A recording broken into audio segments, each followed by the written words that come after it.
Saudara-saudara, mari mau saya ajak setiap kita untuk lebih fokus lagi masuk ke dalam hadirat Tuhan. Karena roh Tuhan Yesus sendiri yang selalu menyertai hidup kita. Mari kita mau menyembah Tuhan.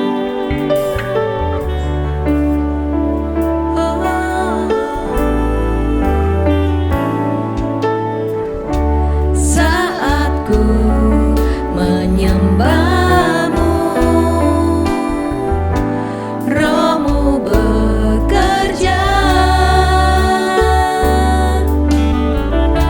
Saat ku memuji-Mu, Kau bertanda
kepadamu Tuhan.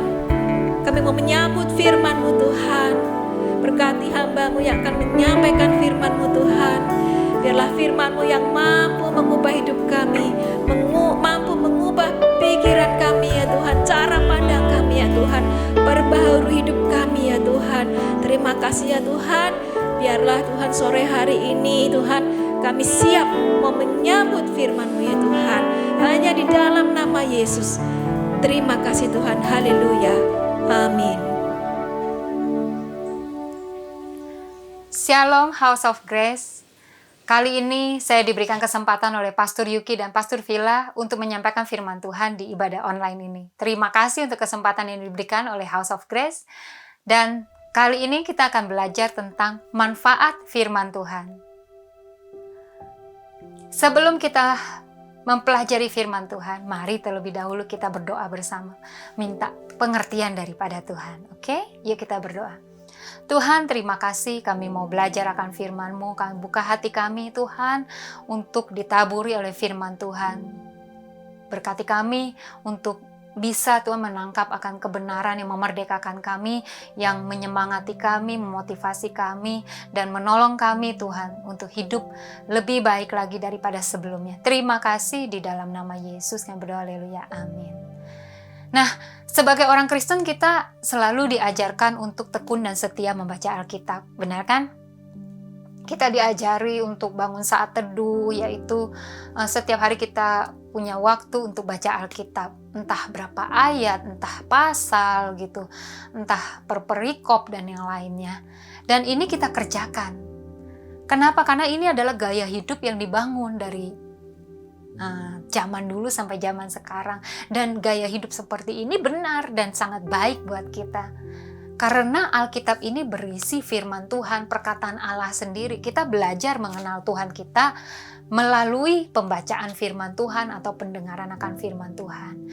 Makin kita mempelajari firman Tuhan, makin kita membaca dan mendengarkan firman Tuhan, merenungkannya, makin iman kita bertumbuh, makin kuat menjadi pelaku firman Tuhan. Dan iman kita bertumbuh, kita menjadi semakin kenal Tuhan yang kita sembah, kita semakin mengenal karakter Tuhan, kita semakin mengerti kasih-Nya Tuhan, kita bisa semakin melihat apa yang Tuhan lihat, dan kita makin bisa mengasihi Tuhan dan mengasihi sesama kita seperti tujuan Taurat yang Tuhan berikan kepada kita. Itu hukum terutama, mengasihi Tuhan dan mengasihi sesama kita.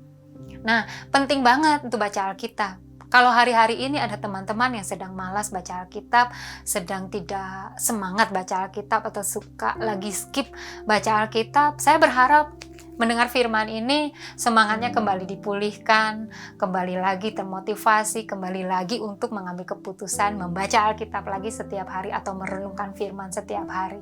Karena ini penting banget bagi kita.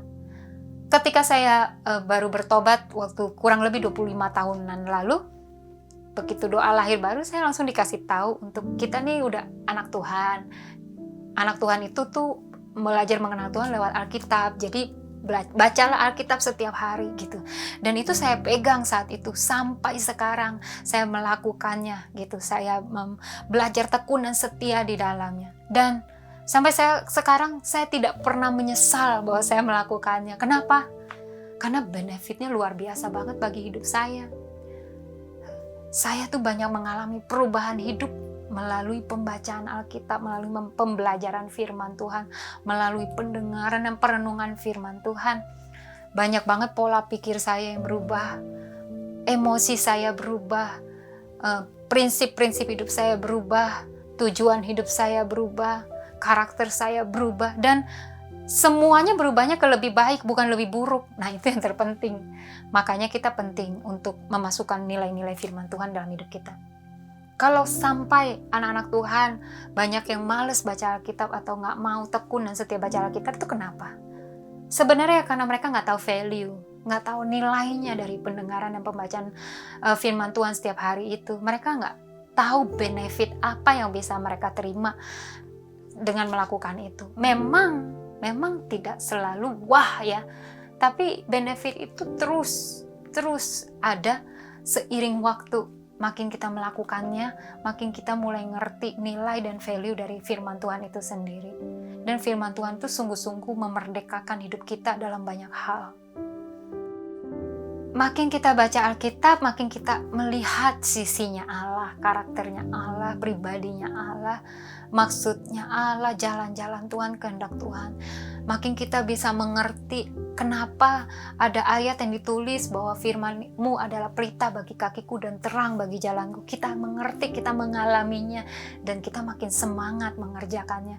Dan juga kita makin mengerti bahwa bagaimana cara hidup kita yang lebih bijaksana, yaitu mendirikan seperti orang mendirikan rumah di atas batu dan bukan pasir, yaitu kita adalah menjadi orang-orang yang mendirikan hidup kita di atas dasar yang teguh, yaitu firman Tuhan. Kita menjadikan Alkitab atau firman Tuhan yang ditulis dalam Alkitab ini menjadi pedoman hidup atau pegangan hidup atau dasar bagi hidup kita atau tuntunan bagi hidup kita, sehingga hidup kita tuh kokoh dibangun di atasnya. Nah, kita juga makin mengerti bahwa kenapa ada tulisan yang dikatakan bahwa jangan membuang mutiara kepada babi. Karena babi nggak tahu value mutiara, babi nggak tahu nilainya mutiara. Bagi babi sama aja apapun yang dilemparkan kepada dia, dia akan perlakukan sama. Sehingga babi tidak mendapatkan manfaat kalau dikasihkan mutiara. Nah, hidup kita juga gitu. Kita dikasihkan firman Tuhan. Firman Tuhan ini luar biasa bernilai. Sangat berguna dalam hidup kita. Sangat mulia dampaknya bagi hidup kita. Dan kalau kita mengerti nilainya itu, kita akan memanfaatkannya dengan maksimal. Kita akan mendapatkan benefit daripadanya. Nah, banyak orang juga malas baca Alkitab. Kenapa? Karena sebenarnya kurang percaya. Ada kurang percaya atau tidak percaya dalam hatinya kepada firman Tuhan yang dituliskan dalam Alkitab. Ada orang-orang yang sebenarnya nggak terlalu percaya sih semua tulisan di Alkitab ini benar. Banyak orang juga kurang percaya sebenarnya apa sih? Baca Alkitab bisa bawa apa buat hidup kita? Ngabisin waktu aja, mendingan buat yang lain gitu. Kekurangan percayaan inilah yang menghalangi kita tekun dan setia membaca Alkitab. Kalau kita percaya ya, kita akan mengalaminya. Bahwa di Alkitab, bahwa di firman Tuhan ini mengandung janji-janji Allah yang bisa terjadi juga dalam hidup kita. Bahwa dengan tekun mempelajari Alkitab, merenungkan firman, mengkonsumsi firman setiap hari, maka kita akan bertambah-tambah hikmat di dalam hidup kita. Hikmat yang menolong kita hidup makin bijaksana dalam mengambil keputusan, di dalam bertindak, dalam bersikap, dalam berkata-kata, dalam membangun hidup kita mau dibawa ke arah mana. Kita akan semakin bijaksana. Dan orang yang bijaksana ya tentu berbeda hasil hidupnya dengan orang yang tidak bijaksana. Dan kita dibawa ke arah yang semakin bijaksana karena kita mengkonsumsi nilai-nilai kebenaran. Firman Tuhan adalah kebenaran sejati yang kita percayai, kebenaran sejati. Kalau sampai waktu kita membaca, kita ketemu kontradiksi ayat. Ayat ini bilangnya begini, ayat ini bilangnya begini, padahal ceritanya sama. Nah, kalau kita percaya bahwa Alkitab ini benar, tidak ada yang salah, walaupun isi-isinya ada yang menceritakan tentang perbuatan-perbuatan yang salah, tapi kita percaya isinya benar, firman Tuhan adalah benar, maka itu akan menolong kita untuk tetap setia baca Alkitab. Karena sebenarnya ayat yang kontradiksi dengan cerita yang sama yang kelihatannya kontradiksi sebenarnya nggak kontradiksi, nggak bertentangan satu dengan yang lain. Cuman kita aja yang nggak ngerti yang di sini ceritanya dari sisi apa, dari konteks apa, dari sudut pandang mana, dari situasi waktu yang sebagaimana, yang di sini ceritanya bagaimana. Kalau kita ngerti, indah banget firman Tuhan ini, indah banget dan mempesona. Kenapa? Karena wow, Alkitab ini, Alkitab yang sama, yang dipakai dulu, sekarang, dan nanti. Alkitab yang tidak berubah. Alkitab yang ditulis oleh kurang lebih 40 orang yang berbeda. Tidak hanya berbeda tempat, tapi berbeda generasi, berbeda zaman. Bahkan ada yang bilang ditulis sekitar 1600 tahun. Dan setelah dikumpulkan ceritanya nyambung. Ceritanya saling mendukung satu dengan lain. Ceritanya semua memuliakan nama Tuhan. Menceritakan tentang Sang Juru Selamat. Rencana Bapa untuk penebusan umat manusia. Di luar nalar manusia sebenarnya hal itu bisa terjadi. Kejadiannya aja ajaib menurut saya. Kejadian Alkitab ini, penyusunannya gitu, itu aja buat saya sudah ajaib. Saya memutuskan untuk percaya penuh sama firman Tuhan. Dan Tuhan tuh baik banget memberikan kita firman yang tertulis, yang bisa kita pelajari dari zaman-zaman dulu, orang-orang dulu, yang bisa kita pelajari sekarang, yang bisa kita ajarin ke generasi-generasi kita dengan tulisan yang sama, dengan pewahyuan yang luar biasa, tidak pernah bisa habis-habis kita gali pewahyuannya, dan menjadi patokan yang bisa memperbaiki hidup kita, bisa membuat hidup kita lebih bernilai, membuat hidup kita benar. Mari kita pelajari di 2 Timotius 3 ayat 16. Firman Tuhan bilang gini, segala tulisan yang diilhamkan Allah memang bermanfaat untuk mengajar, untuk menyatakan kesalahan, untuk memperbaiki kelakuan, dan untuk mendidik orang dalam kebenaran. Nah, kata diilhamkan ini ditulis theopneustos, yang artinya tuh dihembuskan secara ilahi, atau nafas Allah, atau diinspirasikan oleh Allah. Nah, ini ditulis segala tulisan yang diilhamkan Allah. Jadi tulisan yang ada di Alkitab ini dikatakan diilhamkan oleh Allah. Maka memberikan dampak, memberikan manfaat bagi kita semua. Ada 4 manfaat di dalamnya. Satu paket ini yaitu mengajar. Satu, mengajar. Manusia itu nggak ada yang langsung pintar gitu. Semua manusia itu perlu diajar, perlu belajar dan perlu diajar. Nah, Alkitab ini berisi pengajaran-pengajaran kebenaran. Walaupun di dalamnya ada tulisan-tulisan mengenai orang yang berbuat dosa apa yang dikerjakan, tapi itu semua adalah kebenaran yang dinyatakan untuk mengajari kita hal yang benar dan melakukan yang benar. Jadi percayai ini bahwa firman Tuhan adalah sumber kebenaran. Dan yang kedua itu adalah menyatakan kesalahan. Tadi satu mengajar, kedua menyatakan kesalahan. Manusia tuh nggak ada yang luput dari kesalahan, benar nggak? Sesuatu kita katakan salah, itu ukurannya apa? Salah. Ada yang benar, ada yang salah, ukurannya apa? Sedangkan ada tuh yang namanya kebenaran dunia, ada yang namanya kebenaran diri sendiri, dan ada yang namanya kebenaran firman Tuhan. Nah, firman Tuhanlah ini ukuran standar yang kita jadikan kebenaran, ukuran. Kalau ada hal-hal yang membingungkan kita, misalnya gini ya, misalnya hal tentang marah. Ada orang bilang gak boleh marah, ada orang bilang boleh kok marah. Nah, hal-hal kayak gitu simpel tapi kadang-kadang bisa bikin kita bingung. Nah, supaya kita gak bingung, kita pelajari ukuran standar firman Tuhan itu apa. Kita pelajari apa sih yang Alkitab tulis tentang marah, apa sih Alkitab ajari, ceritakan, tunjukkan mengenai marah. Boleh atau enggak, bagus atau enggak, kalaupun boleh gimana penggunaannya, porsinya, pengertiannya. Di sini ada loh, lengkap. Kalau makin kita pelajari, Tuhan akan bukakan lagi kebenaran itu. Tuhan akan bukakan lagi, dan gak habis-habis. Luar biasa banget. Kebenaran ini yang di dalam tulisan satu buku ini cukup untuk kita pakai seumur hidup untuk belajar kebenaran. Cukup, bahkan lebih dari cukup. Karena seumur hidup kita pakai untuk mempelajari Alkitab pun kita nggak akan pernah mengerti sempurna Allah itu sendiri. Kita nggak akan mendapatkan pengertian yang udah mentok, nggak ada lagi gitu. Nggak akan. Saking dalamnya, saking luasnya, saking tingginya, saking luar biasanya pengertiannya. Tapi nggak sempurna pun itu sudah membawa dampak yang luar biasa buat hidup kita. Hidup kita pasti diubahkan banyak banget melalui pembelajaran firman Tuhan yang kita kerjakan terus-menerus. Lalu yang ketiga adalah memperbaiki kelakuan. Nah, setelah kesalahan kita dinyatakan, kita bisa membedakan mana yang benar dan mana yang salah, maka kita akan punya keyakinan untuk memutuskan memperbaiki kelakuan kita atau enggak. Kelakuan-kelakuan apa yang perlu kita buang, kelakuan-kelakuan apa yang perlu kita pakai atau kita replace kepada yang sebelumnya dan kita gunakan dalam hidup kita. Luar biasa Alkitab ini memberikan contoh yang banyak hidup orang-orang yang memperbaiki kelakuannya setelah dia berjumpa dengan kebenaran, setelah dia menghidupi kebenaran, memutuskan untuk hidup dalam kebenaran. Kelakuan-kelakuannya banyak banget yang berubah. Demikian juga kita bisa memperbaiki kelakuan kita melalui perenungan firman Tuhan, karena ini ukuran kita ya, pedoman kita, dasar yang kita pegang untuk dijadikan standar ukuran. Adalah jauh lebih gampang untuk memperbaiki kelakuan diri kita sendiri daripada memperbaiki kelakuan orang lain. Setuju nggak? kita tuh mempelajari Alkitab, mempelajari firman Tuhan, merenungkannya siang dan malam, itu tujuannya adalah untuk memperbaiki kelakuan diri kita sendiri. Kita jangan salah fokus, yaitu apa? Oh, saya mempelajari Alkitab untuk saya memperbaiki kelakuan orang ini, kelakuan orang itu.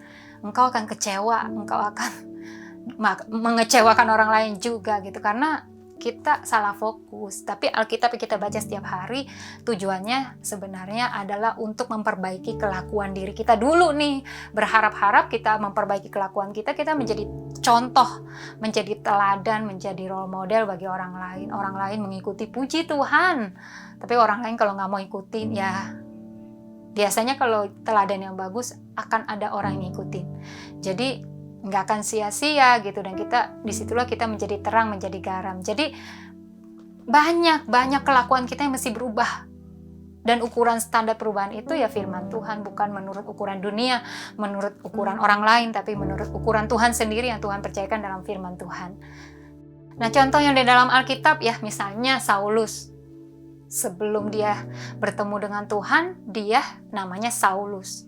Dia adalah seorang ahli agama yang punya kedudukan tinggi, yang memburu umat-umat Tuhan yang percaya Yesus dan membunuh mereka gitu, karena dia sangat tidak setuju dengan ajaran Yesus. Tapi ketika dia berjumpa dengan sang kebenaran itu sendiri, dia memutuskan hidupi kebenaran itu, maka hidup dia berubah. Bahkan namanya juga berubah jadi Paulus. Hidupnya berubah, dia mengubah kelakuannya yang tadinya menindas anak-anaknya Tuhan yang percaya kepada Yesus Kristus, bahkan dia berubah menjadi seorang rasul, pengikut Kristus sejati yang sangat luar biasa pelayanannya, melakukan banyak hal dan membimbing banyak orang kepada Kristus, kepada keselamatan itu. Atau Sakeus. Nah, Sakeus juga merubah kelakuannya. Sakeus sebelumnya adalah seorang pemungut cukai, dan dia tuh dipandang rendah oleh masyarakat, nggak disukai orang-orang. Kenapa? Karena pemungut cukai itu suka memungut pajak yang melampaui yang seharusnya lebih gitu. Jadi dianggap sebagai pemeras rakyat gitu. Tapi ketika Sakeus berjumpa dengan Yesus sang kebenaran dan memutuskan untuk bertobat, mau mengikuti Yesus dan ajarannya, dia mengubah kelakuannya, karena dia berkata begini, kalau ada orang yang saya rugikan, saya akan gantikan 4 kali lipat. Ada perubahan yang lebih baik, yang lebih benar, yang semakin benar yang terjadi ketika kita mengikuti kebenaran. Dan kebenaran sejati itu adalah firman Tuhan, yaitu Alkitab yang kita baca. Lalu apalagi? Keempat, mendidik orang di dalam kebenaran. Alkitab ini mengajarkan yang benar. Di Alkitab ini tidak ada hal yang tidak benar. Walaupun isinya ada tentang kelakuan-kelakuan yang tidak benar, tapi semua yang dituliskan Allah, ilhamkan Allah melalui tulisan ini adalah kebenaran.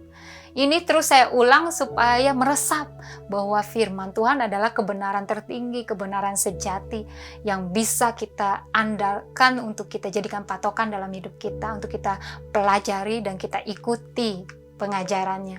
Nah, Alkitab tertulis secara jujur dan terbuka, menceritakan hal-hal yang benar dan yang salah, supaya memberitahukan kepada kita, mengajarkan kepada kita ada ganjaran untuk perbuatan-perbuatan manusia.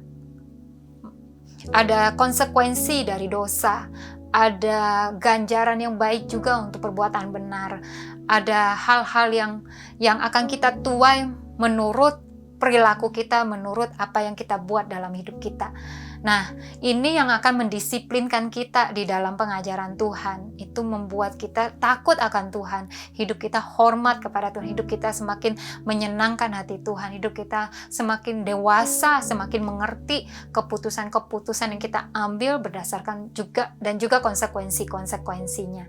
Disiplin terdapat di dalam firman Tuhan. 4 manfaat ini itu satu paket yang pasti terjadi dalam hidup kita. Kalau kita kembali kepada 2 Timotius 3 ini, kepada perikopnya gitu, kepada ayat 1, kita juga belajar banyak di sini. Yuk kita coba lihat. Ayat 1-4 berkata, Judulnya Keadaan Manusia pada Akhir Zaman. Ketahuilah bahwa pada hari-hari terakhir akan datang masa yang sukar. Manusia akan mencintai dirinya sendiri dan menjadi hamba uang. Mereka akan membual dan menyombongkan diri. Mereka akan menjadi pemfitnah. Mereka akan berontak terhadap orang tua dan tidak tahu berterima kasih, tidak mempedulikan agama, tidak tahu mengasihi, tidak mau berdamai, suka menjelekkan orang, tidak dapat mengekang diri, garang, tidak suka yang baik, suka berkhianat, tidak berpikir panjang, belagak tahu, lebih menuruti hawa nafsu daripada menuruti Allah. Nah, jadi firman Tuhan akan ngajarin kita untuk kita tidak menjadi seperti yang tadi ditulis tuh. Misalnya apa? Waktu kita belajar Alkitab, kita merenungkan firman, kita mengaplikasikannya dalam hidup kita, kita dihindarkan untuk menjadi mempunyai sifat-sifat seperti yang suka membual gitu, suka menyombongkan diri, suka memfitnah, suka menjelekkan orang, suka berontak, garang, dan yang lain sebagainya itu. Kita dijagai kelakuan kita oleh pengajaran kebenaran supaya kita tidak menjadi seperti itu. Tapi kita diajari juga untuk jadi orang yang tahu berterima kasih, bisa mengasihi, terus bisa mengekang diri, untuk jadi orang yang lebih menuruti Allah daripada hawa nafsu. Nah, ini kan kelakuan-kelakuan, ini kan prinsip kita, prinsip hidup, pola pikir, keputusan untuk mau hidup seperti apa. Kita akan diperlengkapi sangat luar biasa oleh firman Tuhan. Nah, 4 manfaat ini pasti terjadi dalam hidup kita ketika kita mempelajari firman Tuhan. Makanya nggak heran kalau waktu kita dengar khotbah, kok kayaknya pendetanya nyindir ya gitu. Kok kayaknya dia lagi ceritain tentang masalah aku. Kalau nggak kenal, oke ya. Paling kita bilang nyindir. Tapi kalau kenal, mungkin kita bisa curiga, oh dia lagi menceritakan masalah aku. Padahal enggak. Firman itu mengajari kita, menyatakan kesalahan kita, memperbaiki kelakuan, mendidik orang dalam kebenaran. Jadi kalau kita lagi dengerin firman, terus kita merasa tersindir oleh firman Tuhan, ya puji Tuhan. Artinya firman sedang bekerja dalam hidup kita. Kalau kita mendengarkan firman Tuhan dan kita tersinggung sama firman-Nya, puji Tuhan. Jadikan firman itu kebenaran yang lagi mengubahkan kita, memperbaiki kelakuan kita, mendidik kita dalam kebenaran. Kalau kita dengerin firman, belajarlah menghormati firman. Sekalipun kita mungkin tidak suka atau kurang suka dengan gaya orang-orang yang menyampaikannya atau si pengkhotbahnya, tapi hormatilah firman. Firman tetap firman, akan tetap berguna dalam hidup kita, walaupun dibagikan oleh model yang seperti apa, menarik atau tidak menarik. Nggak jadi soal, tapi firman tetaplah firman. Belajar hormati firman, belajar kembali kepada firman, belajar tekun dan setia kepada firman. Dan firman ini akan memperlengkapi kita semua untuk setiap perbuatan yang baik. Ayo teman-teman, setia, tekun, dan semangat untuk membaca Alkitab, untuk merenungkan firman, untuk mendengarkan firman Tuhan gitu. Jangan kasih kendor, tetap semangat. Mari kita berdoa, saya berharap kita makin teguh di dalam pembacaan akan firman Tuhan hari-hari kita. Yuk kita berdoa. Bapak, terima kasih Bapak untuk firman yang Kau berikan kepada kami melalui Alkitab ini. Terima kasih ya Bapak, firman yang bisa kami jadikan pegangan Tuhan, firman yang bisa kami pelajari dari orang-orang terdahulu kami Tuhan, firman yang bisa kami terapkan di dalam zaman ini, dan firman juga yang bisa kami ajarkan kepada generasi-generasi mendatang ya Tuhan, karena firman-Mu teguh, kami bersyukur atasnya Tuhan. Terima kasih, ajari kami menghormati firman-Mu, ajari kami tekun dan setia kepada firman-Mu, karena firman-Mu benar-benar mengandung kuasa, mengandung manfaat yang luar biasa dalam hidup kita. Kami mau Tuhan belajar dari firman-Mu. Kami mau Tuhan dinyatakan kesalahan kami oleh firman-Mu. Kami mau Tuhan diperbaiki kelakuan kami oleh firman-Mu. Kami mau Tuhan dididik oleh firman-Mu, kebenaran-Mu ya Bapak, yang memerdekakan hidup kami Tuhan, menjadikan kami semakin dewasa, menjadikan hidup kami semakin produktif dan berbuah-buahkan yang baik, yang benar. Tuhan, kami mau Tuhan semakin mengenal Engkau, kami mau semakin mengasihi-Mu Tuhan, kami mau melakukannya juga melalui pembacaan firman Tuhan kami sehari-hari. Berkati anak-anak-Mu saat teduhnya, berkati anak-anak-Mu perenungan firman-Nya, berkati anak-anak-Mu Tuhan kegiatan-kegiatan mempelajari Alkitab-Nya Tuhan, tidak semakin kendor tapi semakin kuat ya Bapak, semakin tekun dan setia haleluya. Dan Kau urapi anak-anak-Mu Tuhan, hati yang sudah mulai tawar dalam baca Alkitab. Tuhan, berikan lagi kesegaran baru, berikan lagi keinginan yang kuat untuk membaca Alkitab, untuk mempelajari firman Tuhan, merenungkan siang dan malam dan mengerjakannya. Dan juga berkati yang sudah tekun dan setia Tuhan, untuk semakin menikmati firman Tuhan, semakin menikmati waktu-waktu bersama dengan perenungan firman Tuhan. Terima kasih Bapa, hikmat yang kami butuhkan Engkau menambah-nambahkannya, dan Engkau membangun dalam hidup kami kebenaran-Mu ya Tuhan. Terima kasih, di dalam nama Yesus kami berdoa, haleluya, amin. Terima kasih untuk waktu yang diberikan. God bless you all. Mari kita akan berdoa syafaat bersama-sama. Mari saya undang semua untuk bangkit berdiri. Mari kita berdoa. Bapa, kami mengucap syukur Tuhan untuk setiap firman-Mu yang telah disampaikan Tuhan. Biarlah firman-Mu itu dapat menjadi berkat buat kehidupan kami, juga buat orang-orang di sekitar kami. Biarlah firman-Mu itu dapat tumbuh Tuhan di dalam hati kami, di dalam jiwa kami, dalam pikiran kami, dan berbuah-buah dalam kehidupan kami Tuhan. Biarlah Tuhan, kehidupan kami dapat menjadi dampak bagi orang-orang di sekitar kami. Terima kasih Tuhan. Kami berdoa saat ini Tuhan untuk kami Tuhan yang ada di Australia ini Tuhan, juga maupun yang di Indonesia Tuhan, di Sydney pada khususnya Tuhan. Biarlah Tuhan dalam keadaan pandemi COVID-19 ini kami yakin Tuhan, kami berdoa Tuhan, kami percaya kepadamu Tuhan. Kami hanya berharap kepadamu dan kami yakin percaya Tuhan, tangan pemeliharaanmu sempurna memelihara tubuh, jiwa dan roh kami. Kami berdoa Tuhan untuk situasi pandemi ini Tuhan, biarlah Engkau berikan kepada kami Tuhan kekuatan Tuhan, sukacita selalu, damai sejahtera dan perlindungan daripadamu Tuhan. Biarlah Tuhan, kami berdoa Tuhan untuk pemerintah Indonesia maupun pemerintah Australia Tuhan, biar Engkau berikan hikmat, kebijaksanaan, manfaat daripadamu untuk menangani pandemi ini Tuhan, sehingga Tuhan tetap Tuhan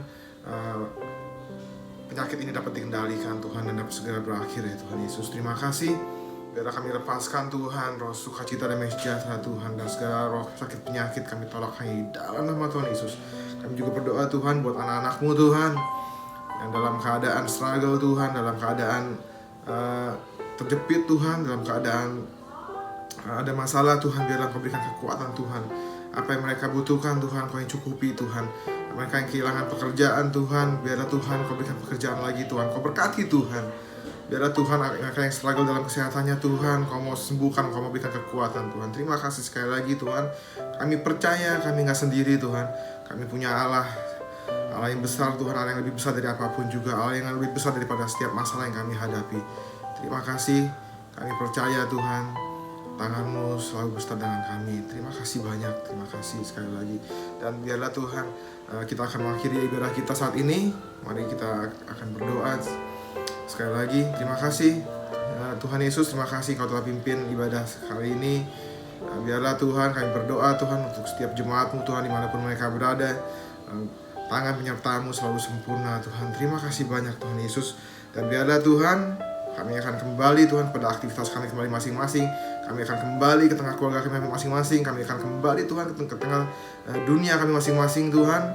Biarlah Tuhan kami percaya tangan penyertaan-Mu selalu menyertai kami. Mari kita angkat tangan kita bersama-sama untuk menerima berkat Tuhan. Biarlah berkat kasih karunia dari Allah Bapa, damai sejahtera dari Tuhan Yesus Kristus, serta persekutuan dari Roh Kudus menyertai kita sekalian mulai saat ini sampai Maranatha Tuhan Yesus Kristus datang kembali kedua. Dalam nama Tuhan Yesus kami berdoa, haleluya, amin. Terima kasih, Tuhan Yesus memberkati. Yesus teladanku, ku mau hidup bagimu. Hati yang hancur Kau jadikan baru, sempurna bagimu. Yesus teladanku, ku mau hidup sepertimu. Hati yang baru seperti yang Kau mau, sempurna bagimu. Ku angkat tanganku dan berseru,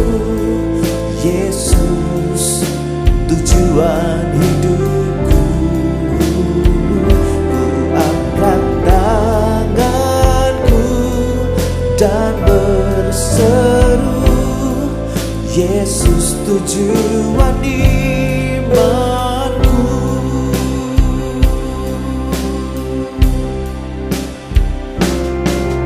Yesus teladanku, ku mau hidup seperti-Mu, hati yang baru seperti yang Kau mau, sempurna bagi-Mu. Ku angkat tanganku dan berseru, Yesus tujuan hidupku. Ku angkat tanganku dan berseru, Yesus tujuan imanku.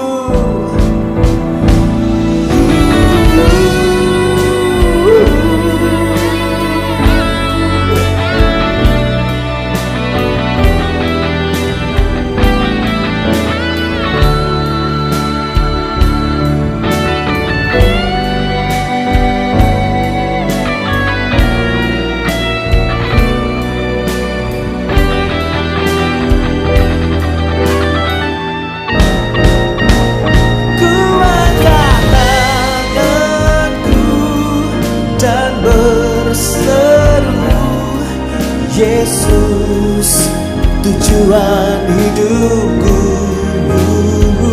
Ku angkat tanganku dan berseru, Yesus tujuan imanku.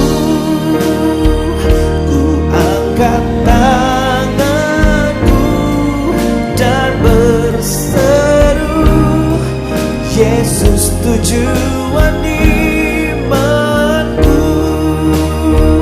Ku angkat tanganku dan berseru, Yesus tujuan imanku.